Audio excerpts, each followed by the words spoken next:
Hello everyone, आज की book summary है 24 assets create a digital scalable valuable and fun business thrive in a fast internet world, जिसे लिखा है Daniel के द्वारा। और डैनियल प्रिस्ली एक एंटरप्रेन्योर, कीनोट स्पीकर, टेंट के को फाउंडर भी है। ये कंपनी उन लोगों को कोचिंग ऑफर करती है जो अपना बिजनेस बढ़ाना चाहते हैं। उनकी टीम ने डैन बिजनेस एक्सीलरेटर को डेवलप किया था, जो अपने बिजनेस का स्केल बढ़ाने के लिए एक प्रोग्राम है। साथ ही उन्होंने स्कोर ऐप भी बनाया है जो ज़्यादा से ज़्यादा लीड्स एंटर करके एक मार्केटिंग टूल बनाती है। क्या आप भी उनमें से एक है जो अपना प्रोडक्ट बिजनेस स्टैब्लिश करना चाहते हैं, कर चुके हैं? अगर आपका विजन सही लोगों तक नहीं पहुंच पा रहा है और कस्टमर्स आपके ब्रांड से अनजान है, या फिर आप हाईली स्किल एम्प्लॉयमेंट को अट्रैक्ट नहीं कर पाते हैं, या फिर हायर्ड एम्प्लॉयज़ को डेवलप नहीं कर पा रहे हैं, क्या आपके बिजनेस को जरूरी फंडिंग नहीं मिल पा रही है क्योंकि आपके एसेट्स इन्वेस्टर्स को कन्वेंस ही नहीं कर पा रहे हैं? तो इस समरी में आप जानेंगे कि इनकम और वैल्यू को कैसे एक दूसरे से जुड़े हुए हैं। आप इंटेलेक्चुअल प्रॉपर्टी के इंपॉर्टेंस के बारे में भी जानेंगे कि ऐसे आपके फैंस आपके स्केल बढ़ाने के एबिलिटी और फंडिंग पर असर डालती है। आप ये भी जानेंगे कि मार्केट को कैसे कंट्रोल किया जाता है और ऐसा कल्चर कैसे क्रिएट किया जाए जो ऐसे लोगों को अट्रैक्ट करे, डेवलप करे और उनको कंपनी में बनाए रखे जो आपसे ज़्यादा एफर्ट वे में काम करते हैं। तो अगर आप भी इन्हीं सवालों को जवाब ढूंढ रहे हैं तो आज के समरी स्टार्ट करते हैं। 24 एसेट्स ओनली ऑन ऑडिबल खुशी। कुछ बिजनेस ना हर इंडस्ट्री में सक्सेसफुल हो जाते हैं। वो टैलेंटेड लोगों को हायर करते हैं, एक्सीलेंट प्रोडक्ट बनाते हैं, लॉयल कस्टमर्स को अट्रैक्ट करते हैं और ढेर सारा पैसा कमाते हैं। ये बिजनेस जो भीड़ में अपनी अलग पहचान बना लेते हैं, अपने इन्वेस्टर्स, पार्टनर्स, मीडिया की हेल्प से जल्द ग्रो कर जाते हैं। लेकिन बदकिस्मती से बहुत सारे ऐसे बिजनेस है इस लेवल की सक्सेस पर कभी पहुंच ही नहीं पाते हैं। कई एंटरप्रेन्योर कोई भी ऐसी वैल्यूएबल चीज़ नहीं बना पाते हैं। वो मेहनत करते हैं, स्ट्रगल करते हैं, सपने देखते हैं, प्लान भी बनाते हैं, पर इन सब का कोई नतीजा नहीं होता है। इस प्रॉब्लम का सल्यूशन है 24 एसेट्स। किसी भी बिजनेस को फलने फूलने के लिए इन 24 एसेट्स की जरूरत पड़ती है। मेरे यहाँ हम 7 कैटेगरी में पढ़ेंगे: intellectual property, brand, market, product, system, culture और फंडिंग एसेट्स। आप इस समरी में इन सब के बारे में जानेंगे। वो एसेट्स ढूंढिए जो आपके बिजनेस में बेसिक है और डिस्कवर करिए कि आपको कहाँ इंप्रूव करने की ज़रूरत है। इन्हें फॉलो करके आप एक ऐसी कंपनी बना सकते हैं जो आगे जाकर के बड़ी भी बनेगी, बड़ी प्रॉब्लम को हल करे, हजारों जॉब्स क्रिएट करेगी, $1 मिलियन का रेवेन्यू भी जनरेट करेगी। इन 24 एसेट्स के साथ में आप सक्सेसफुल बन सकते हो और आप एक बड़ा इम्पैक्ट भी डाल सकते हो। तो चलिए इस इंसाइटफुल जर्नी की स्टार्ट करते हैं इस पहले चैप्टर से, इंटेलेक्चुअल प्रॉपर्टी एसेट्स। आजकल fastest growing business intellectual property assets पे बहुत बेस्ड होती है। ये वो आइडियाज़ होते हैं जिन्हें बिजनेस में डेवलप किया जाता है और लीगली प्रोटेक्ट भी किया जाता है, जैसे पिक्चर्स, टेक्स्ट, ऑडियो या वीडियो फाइल्स, कोड या एल्गोरिदम। मार्क ज़करबर्ग ने अपने आइडियाज़ की वजह से लोग ऑनलाइन कैसे कम्युनिकेट कर सकते हैं, सिर्फ 30 साल की उम्र में दुनिया के टॉप 10 अमीर लोगों में से अपनी जगह बना ली। उनके सारे एसेट्स इंटेंजिबल होते थे, जिसे यूजर डेटा, एल्गोरिदम और ट्रेडमार्क और दूसरे डिजिटल एसेट्स जो आपस में कंबाइन होकर के फेसबुक बनाते हैं। ये इंटेलेक्चुअल प्रॉपर्टी एसेट्स वैल्यूएबल होते हैं क्योंकि ये आपके बिजनेस का यूनिक पैटर्न आगे बढ़ाते हैं। अगर आपका एम्प्लॉय इन एसेट्स को कॉपी और पेस्ट करेगा, यानी वो आपका पूरा बिजनेस चुरा सकता है। ये एसेट्स डिजिटल यूनिवर्सिटी के बेस्ड में बहुत स्केलेबल होता है। हर किसी के पास में अच्छी खासी इंटेलेक्चुअल प्रॉपर्टी होती है। हम सबका अपना अपना एक अलग नज़रिया, स्टोरीज और अपनी एक यूनिक जर्नी होती है। क्यों ना इन इंटेलेक्चुअल को ट्रांसफॉर्म किया जाए, जैसे कंटेंट, लॉजिक और रजिस्टर टाइप पे। कंटेंट जैसे कि टेक्स्ट, इमेजेस और वीडियोस आज के डेट में डिजिटल वर्ल्ड के बादशाह है। आपका कंटेंट आपको एक यूनिक फिंगरप्रिंट देता है और लोगों को आपके बिजनेस के बारे में बताता है। वो आपको क्लियर तरीके से सोचने का मौका देता है। वीडियो बनाते वक्त या फिर आर्टिकल लिखते वक्त आप खुद भी इस पर फोकस करते हैं जो आप शेयर करना चाहते हैं, और फिर आप चाहते हैं कि आपके ऑडियंस आपके बारे में सोचे। कंटेंट इजीली स्केलेबल होता है। कुछ साल पहले अगर आपको लगता है कि बुक पब्लिश करानी होगी तो आपको कोई पब्लिशर ढूंढना पड़ता था जो उसे डिस्ट्रीब्यूट कर सके। अगर आपको कोई वीडियो रिकॉर्ड करना होता था तो आपको टीवी स्टेशन के साथ में कॉन्ट्रैक्ट करना पड़ता था। लेकिन आज के ज़माने में आप कुछ ही मिनटों में ग्लोबल ऑडियंस के लिए कुछ भी दे सकते हैं और वो भी एकदम फ्री में। आज के डेट में कोई भी प्रोड्यूस पर करना एकदम फ्री हो चुका है। आपको बस एक फ़ोन चाहिए और एक प्रोग्राफर, वीडियो एडिटर या फिर किसी भी टाइप के क्रिएटर बन सकते हैं आप, और पहले की बात नहीं है ये, जब सिर्फ बड़े बिजनेस ही कंटेंट क्रिएट करने की हिम्मत रख पाते थे, क्योंकि तब ये काफ़ी महंगा होता था। जैसे जैसे आप कंटेंट क्रिएट करते रहते हैं, एक मैथोलॉजी डेवलप होती जाती है। बिजनेस में मैथोडोलॉजी एक अच्छा तरीका होता है उस रिजल्ट को पाने का जो आप पाना चाहते हो। जैसे गूगल का सर्च एल्गोरिदम एक मैथोडोलॉजी है जिसे डेली करोड़ों लोग यूज करते हैं। लोग डेटा सर्च करने के लिए गूगल पे जाके उसकी मैथोडोलॉजी यूज करते हैं। उनको नहीं पता कि ये कैसे काम करता है, लेकिन जब तक उनको मनचाहा रिजल्ट मिल रहा है, सब कुछ ओके है। आपको अपने बिजनेस से जुड़ने का मौका देता है इंटरनेट। आपको मेथोडोलॉजी को क्राफ्ट इमेज एल्गोरिदम यूज करके एक पोस्टर बनाया जा सकता है जहां लोग जान सकते हैं कि वो कैसे काम कर सकते हैं और उसे रिपीट कर सकते हैं। कई बार आपकी मेथोडोलॉजी को सॉफ्टवेयर में भी डेवलप किया जा सकता है जो इसे ऑटोमेटिक रूप से डेवलप करता है। आपकी कितनी इंटेलेक्चुअल प्रॉपर्टी को एक बिजनेस के तौर पे यूज करने से पहले आपको उनको लीगली सेव करना होगा। आपकी इंटेलेक्चुअल प्रॉपर्टी कोर्ट में आपके नाम पे रजिस्टर होनी चाहिए। इसमें आपके बिजनेस के नाम को ट्रेडमार्क के नाम पे रजिस्टर करना जरूरी है, जिसके लिए गवर्नमेंट की तरफ से रिकॉग्नाइजेशन यानी कि मान्यता मिले आपको। इसमें यूआरएल सोशल मीडिया प्रोफाइल को रजिस्टर करना भी शामिल है। अगर आपका बिजनेस अभी सोशल मीडिया यूज नहीं भी कर रहा हो तो भी आपको अपने बिजनेस के लिए एक बेसिक प्रोफाइल बनाना चाहिए ताकि कोई और आपको कॉपी कर ना सके। आप बाद में इसे यूज करने का डिसीजन ले सकते हो। इंटेलेक्चुअल एसेट्स क्रिएट करने का लास्ट तरीका होता है एक आईपी या इंटेलेक्चुअल प्रॉपर्टी रजिस्टर करना। इसमें आपको एक थर्ड पार्टनर कंपनी के साथ में रजिस्टर करनी होगी जो आपको इस ट्रैप और इसको सेव रखने में हेल्प मिलेगी। एडवांस स्टेज पे आपको इसके लिए पेटेंट फाइल करना होगा और आपके द्वारा प्रोड्यूस किए गए नाम, स्लोगन और डिजाइन को ट्रेडमार्क के तौर पर रजिस्टर करना होगा। आज के फास्टेस्ट ग्रोइंग बिजनेस उन आइडियाज पर बेस्ड है जो लीगली डेवलप और प्रोटेक्ट किए गए हैं। ये बिजनेस अपनी इंटेलेक्चुअल प्रॉपर्टी एसेट को ग्रो करने के कम कॉस्ट की वजह से तेजी से स्केल करती है, यानी कि बढ़ते हैं। नेक्स्ट चैप्टर है ब्रांड एसेट्स। किसी भी मार्केट का सबसे पॉपुलर ब्रांड सेम प्रोडक्ट या सर्विस के लिए बेस्ट पॉपुलर ब्रांड से लगभग 6 से 7 गुना प्राइस चार्ज करता है। अच्छे ब्रांड का होना आपके एसेट्स की वैल्यू को बढ़ा देता है क्योंकि कस्टमर्स हमेशा इस चीज़ को देखते हैं कि आप पॉपुलर क्यों हो, लोग आपके प्रोडक्ट को क्यों पसंद करते हैं और लोग आपके प्रोडक्ट पे भरोसा भी क्यों करते हैं। भरोसेमंद होने की इसी खूबी के लिए वो खुशी खुशी ज़्यादा पैसा देने के लिए भी रेडी हो जाते हैं। एक अच्छा ब्रांड आपको ग्रो करने में भी हेल्प करता है क्योंकि ये दिखाता है कि आप प्रोफेशनल हो और बिजनेस करने के लिए पूरी तरीके से मार्केट में उतरे हो। इंटरनेट का भला हो जिसकी वजह से हमारे पास में ग्लोबल मार्केट तक में पहुंचने की सकती है। इसका मतलब है कि आपको जो प्रोडक्ट चाहिए आप वो चूज कर सकते हो। हालांकि हर इंडस्ट्री में कई नकली सेलर भी मौजूद होते हैं। आज किसी ब्रांड पे भरोसा करना पहले से कहीं ज्यादा वैल्यूएबल हो गया है। एक भरोसेमंद ब्रांड बनाने के लिए आपको आइडेंटिटी यानी कि पहचान और ब्रांड एम्बेसडर को फोकस करना होगा। हर ग्रेट ब्रांड एक ग्रेट फिलोसफी पर बेस्ड होता है। ये फिलोसफी कंपनी का विजन और वैल्यू होती है जो इसकी प्रायोरिटीज को सेट करता है और सही डिसीजन लेने में हेल्प करता है। माइक्रोसॉफ्ट का विजन था कि दुनिया के हर ऑफिस और हर घर में पीसी होना चाहिए। इसके शुरुआती 25 सालों तक इनका हर डिसीजन उस विजन को हकीकत बनाने के लिए लिया गया था। वो गोल जब ग्रेट एम्प्लॉयज के साथ में जुड़ा तो माइक्रोसॉफ्ट दुनिया की सबसे बेमिसाल कंपनी बन गई। वैल्यूज और गोल्स के साथ में जो कंपनी बनाई जाती है ना, वो बेस्ट एम्प्लॉयज, सबसे लॉयल कस्टमर और कम से कम बुरे डिसीजन लेने वाली कंपनी होती है। इसे लोग देख सकते हैं कि आप एक ब्रांड के तौर पर क्या बनेंगे।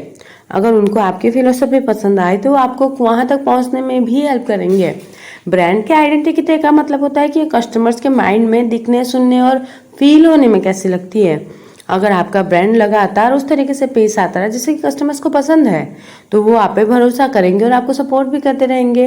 ब्रांड एम्बेसडर ब्रांड का चेहरा होता है। आपके कस्टमर्स से कोई रेपुटेशन, फेम और पसंद किए जाने वाले क्वालिटीज को आपके ब्रांड के साथ में जोड़ने लगते हैं। 1976 में नेस्ले कॉर्पोरेशन ने एक नया प्रोडक्ट लॉन्च किया जिसका नाम था नेस्प्रेसो, जो ऑफिस में यूज करने के लिए कॉफी मशीन था। अपने सेल्स एजेंट्स को एक बार में एक कस्टमर को डेमो देने की हिदायत देते हुए डिवीजन धीरे धीरे कई सालों में ग्रो होते चला गया। 2005 में कंपनी के सीईओ ने सोचा कि क्यों ना मैं इसे ब्रांड एम्बेसडर दे दिया जाए ताकि उनका प्रोडक्ट ग्लोबल मार्केट में जा सके, प्रीमियर कस्टमर को अट्रैक्ट कर सके। नेक्स्ट चैप्टर है मार्केट एसेट्स। मार्केट पर कंट्रोल होना बिजनेस के लिए ग्रेट एसेट्स होता है। बस प्रॉब्लम इतनी सी कि जो मार्केट आप इमेजिन कर रहे हो वो असल से थोड़ा अलग होता है। मार्केट वो होता है जिसे सेलर कस्टमर्स के तौर पे देखते हैं। अगर आप सीड्स यानी कि बीज बेचते हो तो आपके फार्मर से भरा इमेजिन करो कि आपको मार्केट का कस्टमर खुद को मार्केट का हिस्सा नहीं समझते। वो ऐसे लोग हैं जो अपनी ज़रूरत का सामान खरीदना चाहते हैं। उन्हें तो बस उस ब्रांड से खरीदना है जिसे वो पसंद करते हैं, जिस पे वो भरोसा कर सकते हैं। मार्केट को जो कंपनियां कंट्रोल करती है वो मार्केट को ऐसे कस्टमर से भरा हुआ नहीं देखती जो कुछ खरीदना चाहते हैं। उनको पता है कि उनके कस्टमर्स की यूनिक इच्छाएं, जरूरतें, जो इसलिए उनको ज़रूरतों को परफेक्टली पता करते हैं, पूरा करने की कोशिश करते हैं। मार्केट को कंट्रोल करना आपको सही लोगों को तुरंत अपना आइडिया कम्युनिकेट करने, बेचने और फैलाने का मौका देता है, और वो भी आपके कॉम्पिटिटर से कम प्राइस में। तो लिस्निंग, चैनल और डेटा ऐसे एसेट्स है जो आपको मार्केट को कंट्रोल करने के लिए चाहिए होती है। पोजिशनिंग आपके वो एक्शंस होती है जो आपके और आपके कॉम्पिटिटर के ब्रांड के बारे में कस्टमर्स की अवेयरनेस को इन्फ्लुएंस करता है। आपका गोल है अपने कस्टमर्स के माइंड में एक यूनिक, क्लियर और स्ट्रॉन्ग पोजीशन बनाना।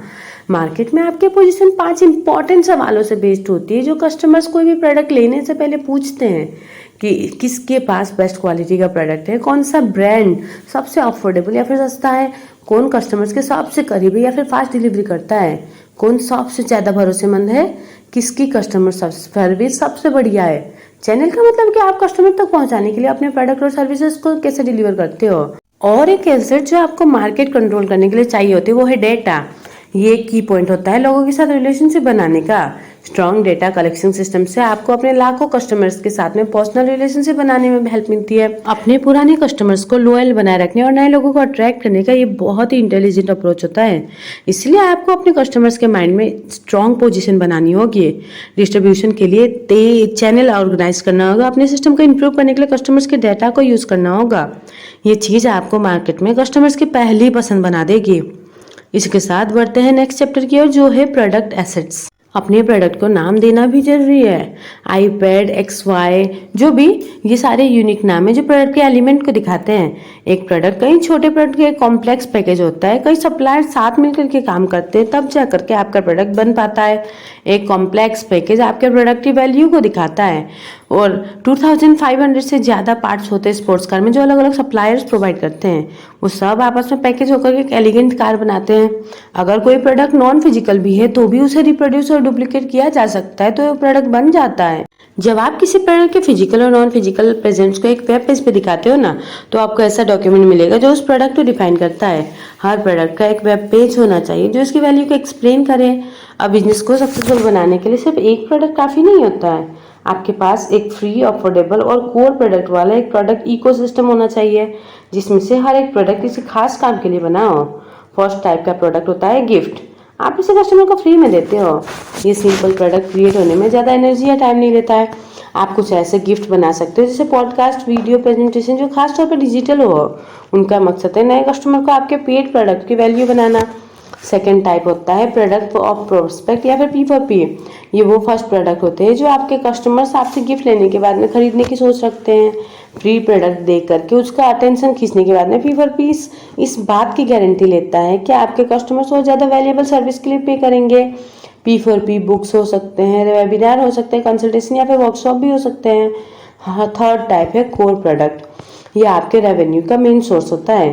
कोर प्रोडक्ट को कस्टमर्स की प्रॉब्लम सॉल्व करनी चाहिए या उनकी ज़रूरतों को पूरा करना चाहिए। प्रोडक्ट फॉर क्लाइंट, जो आपको और ज़्यादा बेनिफिट्स एंजॉय करने के लिए एक्स्ट्रा पे करने को रेडी रहते हैं आपके सर्विस के लिए। जैसे कोई कार कंपनी अपने कोर प्रोडक्ट के तौर पे कार बेचती है, ये P4C के तौर पे कार इंश्योरेंस और मेंटेनेंस सर्विस भी प्रोवाइड करती है। आपका बिजनेस तभी प्रॉफिटेबल होता है जब हर कैटेगरी में आपके प्रोडक्ट्स होंगे। इस तरह आप प्रोस्पेक्ट्स का अटेंशन खींचने के लिए उनको फ्री प्रोडक्ट दे सकते हो, उनका भरोसा जीतने के लिए P4P दे सकते हो, रेवेन्यू क्रिएट करने के लिए कोर प्रोडक्ट देते हो और अपने कस्टमर्स को लॉयल फैन बनाने के लिए P4C देते हो। Systems assets. सिस्टम का मतलब होता है कि एक सिंपल, रिपीट किए जाने वाला स्टेप्स का सेट जो लगातार सेम रिजल्ट देता है। सक्सेसफुल बिजनेसेस में आमतौर पर कोई फिजूल की प्रॉब्लम इसलिए नहीं आती कि अगर आपके पास में कोई सिस्टम है जो उनको रिजल्ट दे रहा हो तो उस सिस्टम को बार बार कॉपी करते हैं। एक सिस्टम ऑपरेशन मैनुअल, एक स्प्रेडशीट या फिर टू डू लिस्ट के फॉर्म पे हो सकता है जो बिग टास्क को छोटे छोटे टास्क में सिंप्लीफाई कर सकते हो। एक सिस्टम कोई वीडियो भी हो सकता है जो आपके एम्प्लॉयज़ को ट्रेन करे, कोई एनिमेशन जो कॉम्प्लिकेटेड आइडियाज़ को ट्रेन करे, या फिर कुछ डॉक्यूमेंट जो आपके कस्टमर्स को खुद अपनी कॉमन प्रॉब्लम सॉल्व करने में हेल्प करे। ये एक ऑटोमेटिक सॉफ्टवेयर के फॉर्म पे भी हो सकता है। अमेजोन एक ऐसे बिजनेस का एग्जाम्पल है जिसने अपने ज़्यादातर सिस्टम को ऑटोमेटिक बना दिया है और जिसके देख रेख करने के लिए इंसानों की ज़रूरत कम से कम होती है। One click payment, order recommendation, Alexa, वो सारे सिस्टम है जिसने जेफ बेजोस को दुनिया का सबसे अमीर लोगों में बेशुमार कर दिया है। अमेजोन के पास में फास्टेस्ट डिलीवरी सिस्टम है जिसके कारण वो ज़्यादातर लोगों की पहली पसंद है। भला हो उनके ऑटोमेटेड वेयर हाउस का जहाँ रोड प्रोडक्ट को इधर से उधर ले जाते हैं और ऑर्डर्स हमेशा 24 घंटे के अंदर लोगों के पास पहुँचा देते हैं। अपने सिस्टम को एंड टू एंड ऑटोमेटेड करना काफ़ी मुश्किल और महंगा होता है। इसलिए इसका सॉल्यूशन ये है कि आप कॉम्प्लिकेटेड टास्क के लिए टेक्नोलॉजी को यूज़ करो और बाकी कामों के लिए लोगों को काम पे रखें। इस तरह आपके पास में एक पावरफुल लेकिन अफोर्डेबल कॉम्बिनेशन होगा। आपको अपने लीड्स, सेल्स और रेफरल्स को बूस्ट करने के लिए स्ट्रॉन्ग सिस्टम चाहिए होगा। आपको 3 एरिया पे जरूर फोकस करना होगा, खासकर मार्केटिंग और सेल्स सिस्टम। ये फेसबुक ऐड, गूगल ऐड और फिर एसईओ पे बेस्ड होता है। आपको images, videos, marketing copy, targeting criteria रखना होगा। जब लीड्स आती रहती है यानी कि आपके पास में एक अच्छा लीड जनरेशन सिस्टम है, मार्केटिंग और सेल्स सिस्टम का मतलब सिर्फ लोगों का ध्यान खींचना नहीं होता है, आपको उनको अपना प्रोडक्ट खरीदने के लिए भी मोटिवेट करना होगा। आपका सिस्टम ऐसा होना चाहिए जो प्रोस्पेक्टिव क्लाइंट को गाइड करके सेल्समैन के पास ले जाए। सेल्स के बाद में आपके पास सिस्टम कस्टमर को उनके परचेज के बारे में ग्रेट फील होना चाहिए। इसके लिए आप कुछ ऐसा सेटअप कर सकते हो कि कस्टमर्स को ईमेल या वीडियो भेजी जाए। फाइनली अगर आपकी सेल्स कम हो रही है तो अपनी सिस्टम को रिव्यू करना मत भूलना। फोकस करने का सेकेंड एरिया होता है मैनेजमेंट और एडमिनिस्ट्रेशन सिस्टम। रेपिटेटिव टास्क के लिए एनर्जी और टाइम लगाना बेकार है। मैनेजमेंट और एडमिनिस्ट्रेटिव सिस्टम्स पास्ट इवेंट को रिकॉर्ड करता है, फ्यूचर की प्रॉब्लम को क्रेडिट करते हैं और प्रेजेंट में डिसीजन लेना इजी बना देते हैं। डैशबोर्ड एक ऐसा काम का टूल है जो टीम को बिजनेस के परफॉर्मेंस के बारे में इन्फॉर्म करता है। इसके लिए आपको कुछ मैट्रिक्स यूज करना होगा, जैसे कलेक्ट किया हुआ पेमेंट, बैंक पर रखा कैश, मंथली यूजेस या पर एम्प्लॉय रेवेन्यू, या फिर उसको डिस्प्ले में रखे। इस तरीके से हर कोई उसको बढ़ाने के लिए काम कर सकता है। अपनी इन्फॉर्मेशन को क्लियर और सिंपल रखें ताकि कोई भी इजीली पढ़ सके। इन ऐप्स को इंस्टॉल करें, इजीली अपना काम स्टार्ट कर। क्लियर और सिंपल रख के नए एम्प्लॉयज़ भी आपके ऐप को पढ़ सकते हैं। कुछ ऐसे ऐप इंस्टॉल करें, इजीली अपना काम स्टार्ट कर दें। थर्ड एरिया ऑपरेशन सिस्टम, इसका मतलब कि उस प्रोसेस से है जो आपके प्रोडक्ट या सर्विसेज को वादे के मुताबिक सेफ और समय पर डिलीवरी करने में हेल्प करती है। आपको कस्टमर्स की उम्मीदों से बढ़कर के खड़ा उतरना है, एक बेमिसाल वैल्यू, सरप्राइज और खुशी का एक्सपीरियंस डेवलप करना है, जिससे आपको अपने कस्टमर्स के हर एक्सपीरियंस को एक्स्ट्रा ऑर्डिनरी बनाना है। नेक्स्ट टाइप के एसेट्स होते हैं, यानी कि नेक्स्ट चैप्टर है कल्चर एसेट्स। कल्चर में आपके बिजनेस का विजन और वैल्यूज आता है। अपने बिजनेस को बढ़ाने के लिए आपका कल्चर डॉक्यूमेंटेड होना चाहिए, आप जिसे नए टीम मेंबर्स को इजीली एक्सप्लेन कर सको। हाईली स्किल लोगों को बिना एवरेज पेमेंट से ऊपर कुछ भी अट्रैक्ट करना है। कंपनी में बनाए रखना और डेवलप करने का मतलब है कि आपके पास एक ग्रेट बिजनेस कल्चर है। कोई भी अपनी हाई पेइंग जॉब को छोड़ के अपनी लो पेइंग जॉब नहीं करना चाहता जब तक कि वो आपके वैल्यूज से सहमत ना हो और उनको आपके विजन पे भरोसा ना हो। कल्चर एसेट में flexible hours, open team dynamics, live structure और ट्रेनिंग या फिर मेंटरिंग प्रोग्राम शामिल है। ये फैक्टर्स है जो टैलेंटेड लोगों को आपकी कंपनी की ओर खींचते हैं। आपको इन कल्चर एसेट्स को बढ़ाने के लिए उनको डॉक्यूमेंट करना होगा। इसके बेसिक्स में शामिल है ऑर्गेनाइजेशन चार्ट, जॉब डिस्क्रिप्शन और वर्क प्लेस कॉन्ट्रैक्ट। साथ ही आपको अपने वैल्यूज और विजन, परफॉर्मेंस रिव्यू और बोनस स्कीम को एक्सप्लेन करने के लिए वीडियोस क्रिएट करने के लिए भी हेल्प करेगा। एक छोटे बिजनेस के तौर पे आप इंडस्ट्रीज के सबसे स्किल लोगों को अट्रैक्ट नहीं कर पाओगे, इसीलिए आपको पैशनेट यंग लोगों से शुरुआत करके उनको उनकी स्किल्स डेवलप करने के लिए हेल्प करनी होगी। अपने कल्चर एसेट्स को डॉक्यूमेंट और फॉर्मलाइज करके आप कई एप्लीकेंट को अपनी तरफ अट्रैक्ट कर सकते हो। आपको अपने एक्सपेंडिंग टीम को मैनेज करते रहना होगा। यहाँ आपको दूसरे कल्चर एसेट को भी इंक्लूड करना होगा, जैसे team handbook, reward structure, complaint policy, की परफॉर्मेंस इंडिकेटर वगैरह। जैसे जैसे आपकी टीम ग्रो करेगी चीज़ें और भी कॉम्प्लेक्स होती जाएगी। 50 लोगों के ग्रुप में टीम मेंबर के बीच में रिलेशनशिप भी बनेगी, लोगों को एक दूसरे से प्रॉब्लम भी होगी। आपके एम्प्लॉयज़ भी इंसान हैं, इसीलिए आपको उनको कंपनी का कल्चर याद कराने के लिए रेगुलरली मीटिंग रखनी होगी। जो उसे फॉलो नहीं करना चाहता उसको कंपनी से निकालना होगा। जब आपका कल्चर आपसे ज़्यादा स्किल लोगों को अट्रैक्ट कर पाएगा, उनको अपने साथ में जोड़ के रख पाएगा और डेवलप कर पाएगा, तो समझ लीजिए कि आप सक्सेसफुल हो गए हो। अपनी टीम में आपको 4 टाइप के लोगों को ज़रूरत पड़ेगी। फर्स्ट टाइप है की पीपल ऑफ इन्फ्लुएंस। ये वो लीडर होते हैं जो प्रॉब्लम को सॉल्व करते हैं, ए प्लेयर्स को हायर करते हैं, बिजनेस को बढ़ाते हैं। ये लोग इनोवेट करते हैं, लोगों को इंस्पायर भी करते हैं और यही लोग ब्रांड को रिप्रेजेंट भी करते हैं। थर्ड टाइप है मैनेजमेंट और एडमिनिस्ट्रेशन टाइप के लोग। स्किल मैनेजर कंपनी के इन्फॉर्मेशन को इजी टाइप में ट्रांसफॉर्म करते हैं जिन्हें एम्प्लॉयज फॉलो कर सके। सातवीं जिम्मेदारी को डिवाइड करने, रिपोर्ट लिखने और परफॉर्मेंस को मेजर करने जैसे काम करते हैं। एडमिनिस्ट्रेटर कंपनीज के फाइनेंस को एक ख्याल रखते हैं, उनका काम है फाइनेंशियल प्रोग्रेस को ट्रैक करना और फ्यूचर कैश फ्लो में आने वाली किसी भी प्रॉब्लम के लिए रेडी रहना।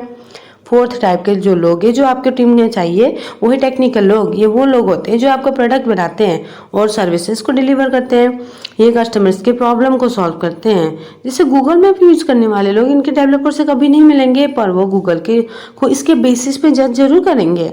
अगर गूगल में अच्छे टेक्निकल लोग नहीं होंगे तो उनके प्रोडक्ट की क्वालिटी भी खराब होगी, इससे पूरी कंपनी की इमेज पे भी गलत असर पड़ेगा।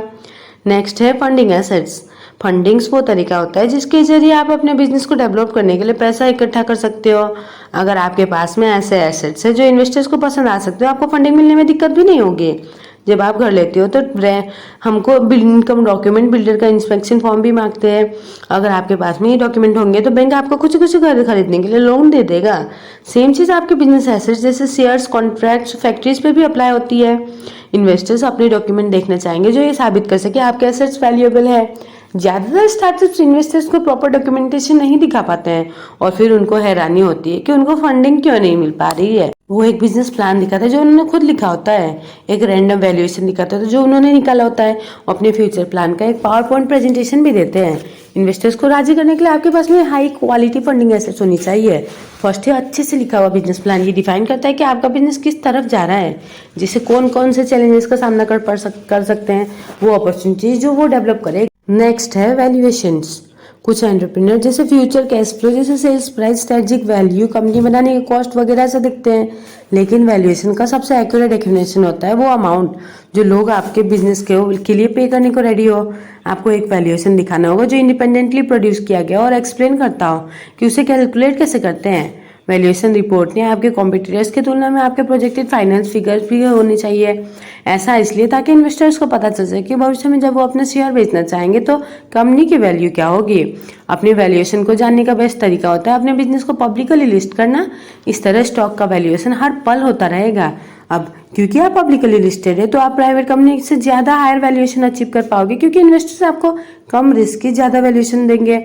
लास्ट फंडिंग एसेट्स है रिस्क मटेरियल। ये इस टाइप के मुद्दों को कवर करता है जैसे एम्प्लॉयज का जॉब छोड़ के जाना, लीडर्स का गलत डिसीजन लेना, फ्रॉड, झगड़े, अंडर परफॉर्मेंस, हैकर्स और मुकदमे जैसे परफॉर्मेंस। इन प्रॉब्लम्स को अच्छे से बनाया हुआ share holder agreement, experience board of directors, firm की पॉलिसी, गारंटी, वारंटी और इंश्योरेंस के हेल्प से सॉल्व किया जा सकता है। अब वो मोड जिसे हम कहते हैं कि कंक्लूजन, यानी कि जितने भी चैप्टर हमने अभी तक पढ़े सुने उनकी की लर्निंग्स, की पॉइंट को हम यहाँ पे रिवाइज करेंगे। तो इस समरी से हमने जो 24 एसेट्स सीखे हैं उनको रिपीट करते हैं। एक ऐसे पर्पस बनाओ जो आपसे भी बड़ा हो। इसका मतलब जिसके लिए आप अपना बिजनेस बढ़ाने के लिए भी ये काम करते हो। जैसे बिल गेट्स का फाउंडेशन है जो एजुकेशन और बीमारी के खिलाफ लड़ने पे फोकस करता है। इलॉन मस्क, जेफ बेजोस और रिचर्ड ब्रेंसन स्पेस को एक्सप्लोर करना चाहते हैं। एसेट जीरो का होना आपको आगे ले जाता है क्योंकि आपके पास में पैसा, पावर, फेम और इन्फ्लुएंस पाने से भी बड़ा मकसद होता है। आपने अपना बिजनेस क्यों स्टार्ट किया था? क्या चीज है जो आपको सुबह उठने के लिए मोटिवेट करती है? ऐसा क्या है जो आपको मुश्किल से मुश्किल चैलेंज को पार करने के लिए मोटिवेट करता है? इस दुनिया से जाने के बाद आप लोगों को किस तरीके से याद आना चाहोगे? ये है आपका एसेट जीरो, जिसे ढूंढो, अपना बेस्ट करो। दुनिया को ज्यादा एक्स्ट्रा ऑर्डिनरी एंटरप्रेन्योर की जरूरत है। बहरहाल इसी मोड़ पे हमारी यहीं पे खत्म होती है, लेकिन एक बिजनेस को कैसे अपने से बियॉन्ड ले जाना है, उसे सक्सेसफुल बनाना है, वो सारे की फैक्टर्स इस समरी में हमारे साथ शेयर करती है। Thank you so much listening this audio. Thank you.